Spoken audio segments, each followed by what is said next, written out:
शुरू अल्लाह के नाम से जो बड़ा मेहरबान और निहायत ही रहम करने वाला है। तमाम साथी दुरूद पाक पढ़िएगा। अल्लाहुम्मा सल्ली अला मुहम्मद व अला आलि मुहम्मद कमा सल्लैता अला इब्राहीम व अला आलि इब्राहीम इन्नका हमीदुम मजीद। अल्लाहुम्मा बारिक अला मुहम्मद व अला आलि मुहम्मद कमा बारकता अला इब्राहीम व अला आलि इब्राहीम इन्नका हमीदुम मजीद। एक बहुत बड़े बुजुर्ग गुजरे, उनका नाम है बहलोल दाना। अल्लाह के वली थे, बहुत बड़े कलंदर थे, अपने वक्त के पहुंचे हुए। तो वो दरियाए फरात के किनारे अक्सर टहलते रहते थे। तो एक दिन शाम को उस इलाके के जो सबसे बड़े मौलवी थे, मौलाना जुनैद बगदादी रहमतुल्लाह अलैह, तो वो भी दरिया के किनारे टहलने आए अपने तलबा के साथ। तो हजरत ने जब बहलोल को देखा तो अपने साथ जो तालिब इल्म थे उनको कहा कि मैं चाहता हूं बहलोल से एक मुलाकात हो जाए। तो तलबा ने ये कहा कि हजरत, हमने ये सुन रखा है कि बहलोल को अगर कोई मिलने जाता है तो ये उसकी बेइज्जती कर दे। तो आप तो इस वक्त, क्योंकि पूरी दुनिया में मुसलमानों के सबसे बड़े मौलवी आप हैं, तो आप इस मजनू को मिलने जाएंगे, आगे से इसने कोई बेइज्जती कर दी तो मसला खराब हो जाएगा। तो फरमाया नहीं यार, मिल लेते। जितने बड़े लोग होते हैं वो इसलिए नहीं बड़े होते कि उनके पास घर, कपड़े, गाड़ी ज्यादा अच्छी होती है, नहीं। वो इसलिए बड़े होते हैं क्योंकि उनका किरदार बाकी लोगों से ज्यादा अच्छा होता है। तो हजरत मौलाना जुनैद बगदादी साहब बहलोल के पास गए, जाके कहा अस्सलाम वालेकुम। वालेकुम सलाम। कौन है भाई तू? फरमाया जी मेरा नाम जुनैद है। तो क्या करता है? तो यहां जामा मस्जिद में बच्चों को दर्स देता हूं। दर्स भी किसका? हदीस शरीफ का। ओहो अच्छा। कहता तू तो वो वाला मौलवी जो आजकल पूरी दुनिया में मशहूर हो रहा, दूर दूर से लोग आ रहे हैं तेरे पास पढ़ने के लिए। तो हजरत ऐसा ही है कुछ। अच्छा बैठ। उसको बिठा लिया। तो मैं, अच्छा ये बता खाने खाने का तरीका क्या है? ध्यान से आपने मेरी ये बात सुननी है, क्योंकि हम लोग लेट हो गए गांव में टहलते टहलते, तो इसलिए आपकी नसीहत के लिए हजरत जुनैद बगदादी रहमतुल्लाह अलैह और बहलोल दाना की गुफ्तगू पेश करता हूं। तो उन्होंने कहा, बहलोल ने, मजनू ने, मौलाना जुनैद बगदादी को भी खाना खाने की तमीज क्या है?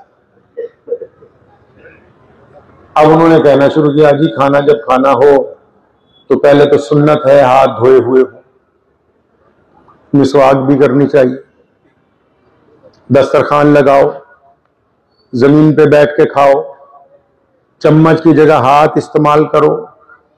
इतना करते करते भी वो बताने लगे थे कि बिस्मिल्लाह पढ़नी है। तो बहलोल दाना को गुस्सा आया, उसने मुक्का बंद करके बड़ी जोर से हजरत के छाती पे मारा। पर मैं, तू तो बड़ा मौलवी बना फिर रहा, तुझे तो खाना खाने की भी तमीज नहीं।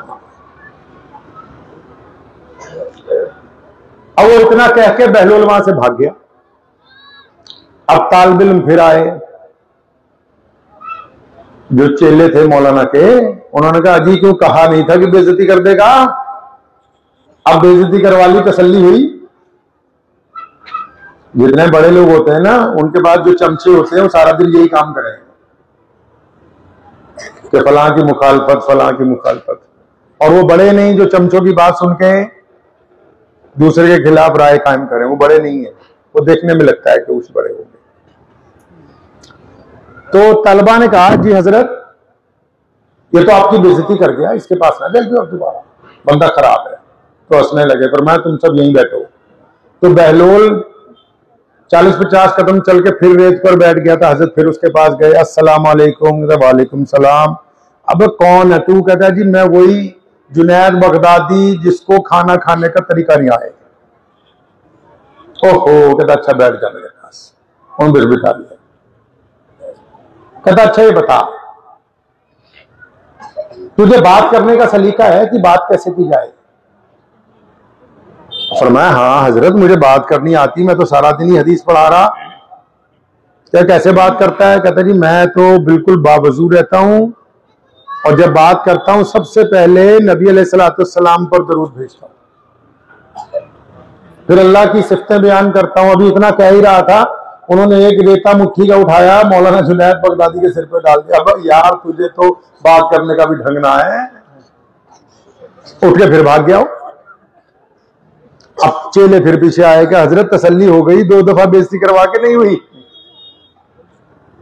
हजरत अपने वक्त के बहुत बड़े शेखुल हदीस थे, मुफस्सिर थे, मुहद्दिस थे वो।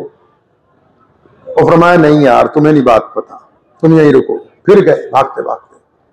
अब जुनैद बगदादी फिर पहुंचे बहलोल के पास, वो फिर बैठा हुआ एक जगह दरिया के किनारे रेत पे। मैंने जी सलाम अलैकुम। वालेकुम सलाम, कौन है तू भाई?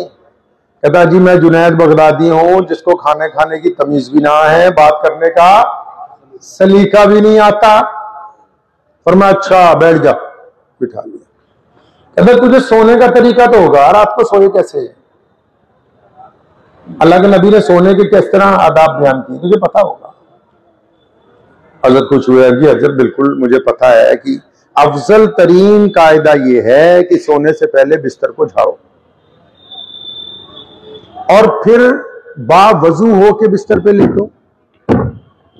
फिर मुताद्दिद दुआएं नबी अलैहिस्सलाम ने अलग अलग दुआएं जो हैं वो बताई, भाई उन दुआओं को पढ़ो। तो जुनैद बगदादी ने जब ये बात कही तो बहलोल दाना को इतना ज्यादा गुस्सा आया, उसने फिर इनको धक्का मारना चाहा कि तुम्हें तो सोने का ढंग भी नहीं आ रहा। जब उठ के जाने लगा ना, भागने लगा, तो मौलाना जुनैद बगदादी ने बहलोल के दोनों हाथ पकड़ लिए और मैं ऐसे नहीं जाने देता मैं भी तुझे आज। पहले तीनों बातों का जवाब दे, जब तू जवाब देगा तब तुझे जाने। अब बहलोल तो बहुत पहुंची हुई चीज थी ना, खलीफा हारून रशीद के दौर में वो पैदा हुआ। खलीफा ने एक दिन सोचा भी बहलोल को बुला के पूछो भी अल्लाह तक कैसे पहुंचना है। तो खलीफा महल की छत पे खड़ा था, तो बहलोल दरिया के किनारे टहल रहा था। तो खलीफा ने अपने सिक्योरिटी वालों को कहा भी बहलोल को पकड़ के लाओ।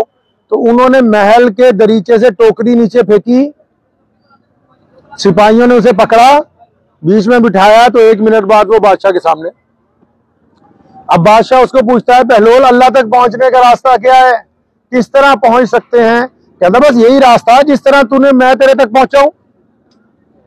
कहता मैं समझा नहीं। कहता बस जब अल्लाह चाहेंगे तो 1 मिनट तक हम अल्लाह तक पहुंच जाएंगे। कहता अगर मैंने तुझसे मिलना होता, तेरे वजीर के घर जाता, मिन्नतें करता, दरखास्त लिखवाता, फिर वो मुझे टाइम देता, फिर उस टाइम पे कोई और आ जाता तो मेरी मुलाकात रद्द हो जाती। क्योंकि तुमने मुझसे मिलना चाहा तो 1 मिनट में सारे इंतजाम हो गए। तो अल्लाह जब चाहे कि अल्लाह का बंदा अल्लाह से मिल ले तो तमाम वसीले उसी वक्त तैयार हो जाते। तो मौलाना जुनैद बगदादी रहमतुल्लाह अलैह ने उसकी बाजू पकड़ लिए बहलोल के, और मैं सच सच बता कि राज क्या है। तो बहलोल दाना ने कहा तुम सब अच्छी तरह सुन लो, जितने मुसलमान भाई हैं, गैर मुस्लिम भाई हैं, ये नसीहतें किसी एक मजहब के लिए नहीं है। मोहम्मद रसूलुल्लाह सल्लल्लाहु अलैहि वसल्लम किसी एक मजहब के नबी बन के नहीं आए। अल्लाह ने उनको पूरे आलम के लिए रहमतुल लिल आलमीन बना के भेजा, पूरे कायनात के लिए, वो सबके नबी हैं। तो बहलोल ने ये कहा जुनैद बगदादी से कि खाना खाने का तरीका यह है कि जब तुम खाना खाने के लिए हाथ मुंह धो के दस्तरखान पे बैठ जाओ, खाना लग जाए, दस्तरखान लग जाए और सब लोग बैठ जाएं, और जब तुम लुकमा तोड़ने लगो बिस्मिल्लाह पढ़ने से पहले ये बात तय कर लो कि ये जो लुकमा मैं खाने लगा हूं ये हलाल का है या हराम का है। हराम का लुकमा बिस्मिल्लाह पढ़ने से हलाल का नहीं बन सकता। खाना खाने का तरीका यह है कि पहले ये देखा जाए खा क्या रहे हैं, किसका माल खा रहे हैं। बहनों का माल खा रहे हैं, पड़ोसी का माल खा गए, यार का माल खा गए, दोस्ती के अंदर मार कर गए, किसका माल खा रहे हैं, धोखा दे के 1000 रुपए कमा लाए, किस माल को खा रहे हैं पहले वो तय होगा, तभी तो बिस्मिल्लाह पढ़ेंगे ना।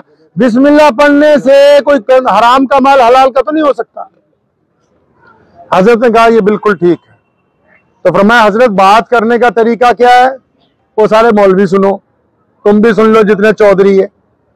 फरमाया बात करने का तरीका नहीं है दरूद पढ़ रहे हो, फातिहा पढ़ रहे हो, नहीं नहीं, जब बात की जाए सच्ची और खरी की जाए, अब तुम दूसरों की रियायत के लिए अगर कोई ज्यादा चंदा लेने वाला ढोल बजा रहा तो हम चुप है, नहीं समझे।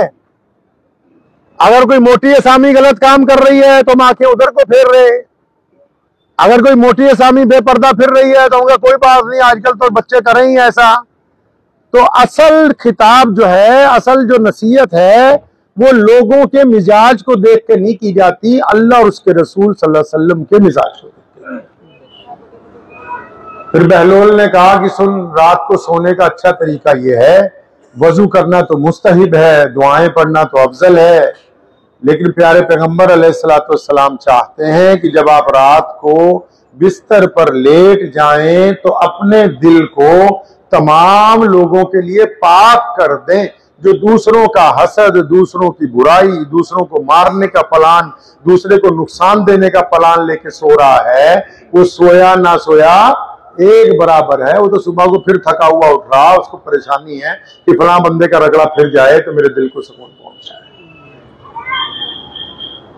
हमारे पास जो दीन है, अल्लाह के प्यारे नबी मोहम्मद रसूलुल्लाह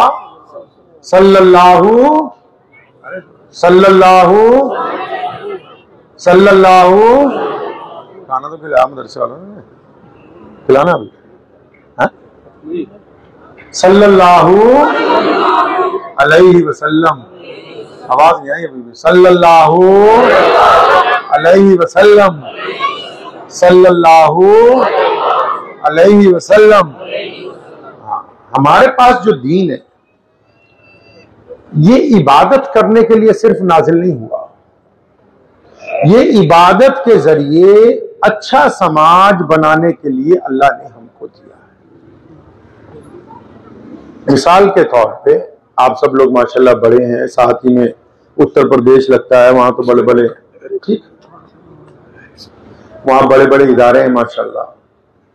वो सुबह शाम आपको क्या समझा रहे हैं, वो भी यही बात आपको दोहरा रहे हैं कि दीन का मतलब सिर्फ इबादत नहीं है, दीन का मतलब इबादत के जरिए अच्छा इंसान बनने की कोशिश करना है। दीन के जरिए एक अच्छा बेटा बनना है, अच्छी बेटी बनना है, अच्छा शौहर बनना है, अच्छी बीवी बनना है, अच्छे माँ बाप बनना है। अब वो सारे फजाइल माँ बाप के लिए थोड़ी है। जो लोग माँ बाप अपने बच्चों पे जुल्म करें, अपने बच्चों में से किसी एक को चुन ले, बाकियों का रगड़ा फेरें, वो थोड़ी जन्नत में जाने वाले हैं। जो ज्यादती कर रहे, जो जानबूझ के लोगों का हक मार रहे अपनी औलाद में से ही, उनकी भी तो पकड़ होने वाली है। एक साहबी नबी अलैहिस्सलाम के पास आए अपनी बीवी को लेके, या रसूलल्लाह अपनी प्रॉपर्टी बड़े बेटे के नाम करनी है। फरमाया तू इस जुल्म में मुझको शामिल करना चाहता है? ये जो गुंडागर्दी करने लगा तू चाहता है कि इसमें नबी अलैहिस्सलाम की तस्दीक हो जाए? बाकी बच्चे कहां हैं, उनका हक कहां है? ठीक है, माँ बाप के पैरों के नीचे जन्नत है, बाप जन्नत का दरवाजा है, लेकिन अल्लाह ताला ने उनको हमारा कफील बनाया, कफील बनाया। तो आप में से जो माँ बाप हैं उनकी भी जिम्मेदारी बनती है कि वो बच्चों के अंदर बराबरी को कायम करें, मोहब्बत की बिना पर नहीं, नबी अलैहिस्सलाम की सुन्नतों की बिना पर। अब मिसाल के तौर पे हम सब नमाज पढ़ते हैं, आप पढ़ते सब नमाज इंशाल्लाह? अरे पढ़ते इंशाल्लाह? जो नहीं पढ़ते तो ये आज से पढ़ेंगे इंशाल्लाह। नमाज किस लिए पढ़ते हैं? ताकि हम अच्छे बंदे बन जाएं। अल्लाह तो तभी राजी होगा ना जब हम अच्छे होंगे। अगर कोई ठग नमाज पढ़ेगा अल्लाह को अच्छा लगेगा? बताओ। अगर कोई बेईमान नमाज पढ़ेगा अल्लाह को अच्छा लगेगा? अगर कोई शराबी नमाज पढ़ेगा अल्लाह को अच्छा लगेगा? हाँ? कोई अपनी बहन का हक मार के नमाज पढ़ेगा अल्लाह को अच्छा लगेगा? नमाज इस तरह पढ़नी चाहिए। मिसाल के तौर पे हम सब अभी मस्जिद में जाएंगे, असर की नमाज पढ़ेंगे, नमाज पढ़ के जब बाहर निकलेंगे और सामने अगर हमारी कोई बेटी, कोई बहन, चाहे वो मुसलमान है, चाहे वो हिंदू भाई की बेटी है, चाहे सिख की है, चाहे दलित की है, जैनी की है, बोधी की भी है, किसी की बेटी है, अगर हमने किसी की बेटी की तरफ जिना की निगाह से देखा है तो फिर हम नमाज पढ़ के नहीं आए, हम बेईमानी करके आए। अगर हमारी नमाज हमें रोक नहीं ना रही, गुनाह से नहीं ना रोक रही। मैंने अपने वाले शेर इस्लाम हजरत मौलाना हबीबुर रहमान सानी लुधियानवी रहमतुल्लाह अलैह को पूछा, मैं क्या हजरत अगर नमाज पढ़ने के बावजूद गुनाह ना छूटे तो क्या करें? तो फरमाने लगे, बेटा उस वक्त तक अच्छी तरह नमाज पढ़ते रहो जब तक तुम्हारी नमाज तुम्हें गुनाहों से रोक ना दे। जब तक तुम्हारी नमाज तुम्हें गुनाहों से रोक ना दे, उस वक्त तक अच्छी तरह नमाज पढ़। तो हम लोग नमाज पढ़ते हैं माशाल्लाह, तो नमाज हमें गुनाहों से अगर रोक रही है तो मौलवी से पूछने की जरूरत नहीं, कबूल हो रही, नहीं समझे, कबूल हो रही है। और अगर नमाज पढ़ने के बावजूद ठगी डोरी कर रहे, किसी की तरफ गंदी निगाह से देख रहे, किसी को ताना मार रहे, किसी को गाली दे रहे, किसी से हसद रख रहे, किसी की दुश्मनी दिल में पाल रखी है, किसी की मुखबरियां कर रहे, किसी का इधर का उधर लगा रहे, किसी को नुकसान पहुंचा रहे, तो फिर अल्लाह करीम को इस बंदे की नमाज अच्छी नहीं लगती, क्योंकि अल्लाह इसके दिल को देखते हैं। किसको देखते हैं? अल्लाह, जो ऊपर वाली जेब है ना आप सबके लगी हुई। अभी जब आप सजदा करेंगे, अगर इसमें पैसे होंगे ज्यादा तो सजदे करते वक्त क्या होगा जी? पैसे कहां गिर जाएंगे? अरे कहां गिरेंगे? सामने गिर जाएंगे, सजदे वाली जगह। और अगर बीड़ियों का बंडल हुआ तो वो कहां गिरेगा? और बोलो कहां गिरेगा? वो भी सामने गिरने वाला। इसी तरह हमारा दिल है, दिल में अगर गुनाह भरे हुए हैं, बदनजरी भरी हुई है, बदतमीजी भरी हुई है, बुग़्ज़ भरा हुआ है, दूसरे के लिए गलत इरादे भरे हुए हैं, तो जब हम सजदा करते हैं ना, वो सारा कूड़ा करकट भी साथ में होता है। और अल्लाह ताला को तो गंदगी पर किया गया सजदा अच्छा नहीं लगता। वो कूड़ा करकट तो तब साफ होगा जब हम अल्लाह को कहेंगे, या अल्लाह आज तौबा करने आया हूं आपके हुजूर, गलती की माफी मांगने आया हूं, अपने गुनाहों के आगे बंद लगाने के लिए आया हूं, तब अल्लाह करीम को वो सजदा कबूल होगा। फिर ये सारा कूड़ा करकट एक तरफ हट जाएगा। हमारे नबी मोहम्मद सल्लल्लाहु अलैहि वसल्लम वहां जर्मन में, जो मिस्र की सबसे बड़ी यूनिवर्सिटी है जामियातुल अजहर, तो उसके जो शेखुल हदीस हैं वो जर्मनी गए, किसी काम से प्रोग्राम था, तो उनके दांत में कुछ तकलीफ थी, तो एक डेंटल डॉक्टर के पास गए। तो डॉक्टर से जब दवाई ली तो डॉक्टर ने उनको देख के, उनका हुलिया देख के कहा, कहने लगा जी मैं तो आजकल पूरी दुनिया के जो धर्म है, मजहब है ना, उनके ऊपर रिसर्च कर रहा हूं, चाहे कि एक अच्छी किताब लिखूं भी हर धर्म में क्या खूबी। तो मौलाना साहब ने ये नहीं कहा भी हमारा मजहब भी पढ़िएगा, नहीं, उन्होंने अपना कार्ड उनको दिया, फरमाया कभी फुर्सत मिले तो मोहम्मद सल्लल्लाहु अलैहि वसल्लम की जिंदगी भी आपने इंटरनेट पर पढ़ लेनी। अब उसने भूल गया, 2-4 साल बाद याद आया, उसने इंटरनेट पे खोला कि मोहम्मद सल्लल्लाहु अलैहि वसल्लम कैसे थे, तो एक हदीस शरीफ खुल के सामने आ गई कि एक सहाबी हैं, वो नबी अलैहि सलाम के पास आए, बड़े परेशान हैं, रो रहे हैं, या रसूलुल्लाह सल्लल्लाहु अलैहि वसल्लम मेरा बेटा है 10-12 साल का, वो कल से गुम हुआ, मिल नहीं रहा, बच्चा गुम हो गया, मिल नहीं रहा। अब आपको पता ही है किसी माँ बाप का बच्चा गुम हो जाए कितनी तकलीफ होती है। तो नबी अलैहि सलाम अभी कुछ कहते कि इससे पहले एक और सहाबी वहां बैठे थे, उन्होंने कहा मेरे भाई तेरे बच्चे को तो मैंने फलां खजूरों के बाग में आज खेलते हुए देखा। तो इतना सुनना था कि वो तेजी से भागा बाहर को, बाप के दिल में तड़प थी कि अपने बच्चे को जाके छाती से लगाऊं। जब वो भाग रहा था तो अल्लाह के नबी अलैहि सलाम ने उसके पीछे एक बंदा भेजा कि इसको वापस बुलाओ। वो बड़ी मजबूरी में वापस आया, या रसूलल्लाह जल्दी बताइए क्या बात है। फरमाया नहीं रुक जा, फरमाया जब तू उस मैदान में पहुंचेगा ना, उस बाग में जहां तेरा बच्चा खेल रहा है, तो अपने बच्चे का नाम लेके पुकारना, जो उसका नाम है अब्दुर्रहमान, मोहम्मद शफी, नाम लेके पुकारना। या रसूलल्लाह क्यों? वो तो मेरे जिगर का टुकड़ा है, मेरी मक्खन है, मेरी मलाई है, मेरा दिल है, मेरा चांद है।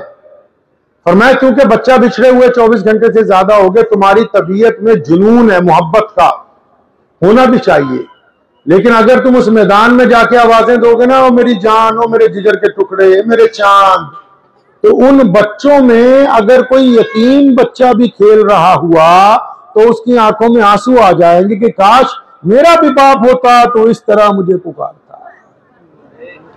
वो जर्मन डॉक्टर कहता है मैंने हदीस पढ़ी, मैं रोने लगा कि मोहम्मदुर रसूलुल्लाह सल्लल्लाहु अलैहि वसल्लम इतने एहसास वाले नबी हैं कि वो दूसरे की तकलीफ को पहले से महसूस कर रहे हैं और सहाबा को तंबीह कर रहे हैं कि अपने काम के दौरान किसी गरीब की, मोहताज की दिल शिकनी ना हो जाए।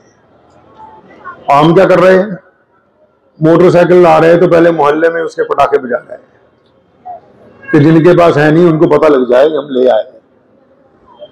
रिश्तेदारों को धौंस दिखा रहे हैं।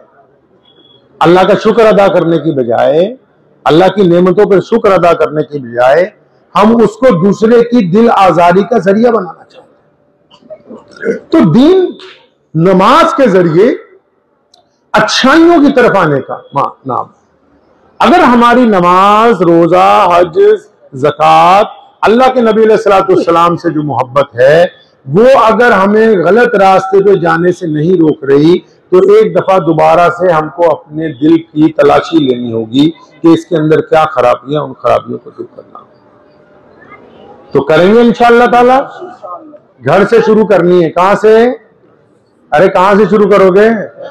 घर में एक बंदा खराब है आपके यहां, पता है ना आपको? पता है ना चचा कौन खराब है? तेरे घर में कौन खराब है? अभी एक जगह में जलसे में गया, मौलाना, मैंने कहा यार तुम्हारे घर में एक बंदा खराब है। तो एक लड़का बैठा था, पिट पिटा के आया होगा, कहला जी मेरा अब्बा बहुत खराब हो रहा। घर में, हर एक घर में एक मर्द एक औरत खराब। वो कौन? वो हम खुद। हम चाहेंगे तो दरगुजर के जरिए, माफी के जरिए, मोहब्बत के जरिए घरों में जोड़ पैदा होगा, पड़ोसियों से जोड़ पैदा होगा, गांव में जोड़ पैदा होगा। हम अगर एक दूसरे की चुगलियां करेंगे, हसद करेंगे, तो कोई जोड़ पैदा होने के बजाय तोड़ पैदा होगा। तो घर से करेंगे इंशाअल्लाह। खुद अपनी जात से अच्छा बनना है, करेंगे इंशाअल्लाह। बस ये कोशिश करनी कि आपको देख के कोई ये ना कहे कि फलां मुसलमान भाई यार खराब है। आपने इस्लाम की फोटो देखी है? आपको वो तो होती नहीं फोटो, लेकिन आप अपने मोबाइल में अपनी एक फोटो खींच के देखें। अगर आपको उस फोटो को देख के रात को बैठ के अकेले ये लगता है कि ये फोटो किसी बेईमान की है, ये किसी ठग की है, ये किसी लड़कियों को छेड़ने वाले की है, ये किसी बदमाश की है, ये अपने बाप को गाली देने वाले की है, तो इस तस्वीर को अच्छा कीजिए, क्योंकि जो आपके गैर मुस्लिम भाई बहन हैं वो आपको नहीं पूछते, आपके किरदार को देखते हैं कि आपका किरदार कैसा है। किरदार को अच्छा करना, अपनी आने वाली नस्ल को पढ़ाना। ये मदरसे क्यों खोले हुए पता है आपको? हमारे यहाँ लुधियाना में एक ओल्ड होम है जहां बुढ़े बुढ़ियों को रखते हैं। उसमें 90% वो लोग हैं जिनके बेटे बड़े बड़े अफसर हैं, बड़े बड़े डॉक्टर हैं, इंजीनियर हैं। अब उन लोगों ने क्या गलती की, चाहे वो गैर मुस्लिम हो या मुसलमान हो, अपने बच्चों को धर्म नहीं पढ़ाया, दुनिया पढ़ाई।